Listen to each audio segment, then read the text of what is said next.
Alors, pour les femmes, on va avoir un côté optimiste aussi. Vient de paraître de Michel Dassas, ça s'appelle Jeanne Chauvin, chez Ramsay, personne n'en parle. On parle, c'est la pionnière des avocates. Alors, je vais prendre mes petites fiches, c'est pas mon genre, mais alors cette femme, elle est fille de notaire. Hein. Elle va être orpheline vers 16 ans.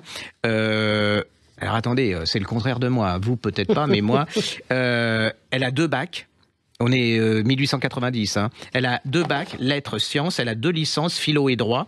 Elle a un doctorat en droit, absolument extraordinaire. Et elle veut devenir avocate. Et elle va, en 1890, prêter serment. Le problème, c'est qu'en 1890, pour les femmes, vous pouvez pas être avocat. Elle va être forcée d'attendre 1907 pour devenir avocat. Elle va être la première femme avocate de France à faire une plaidoirie, c'est quand même incroyable. Il a fallu attendre 1907. Et là, vous allez...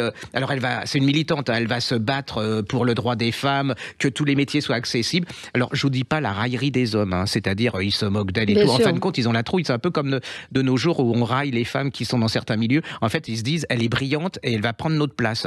Et c'est tout le combat de cette femme. Et c'est un roman, c'est-à-dire que vous allez découvrir toute l'intimité d'une femme, la façon de penser, de voir les choses, ses colères, ses peines, elle redevient quelque chose au quotidien. Allez-y, c'est vraiment...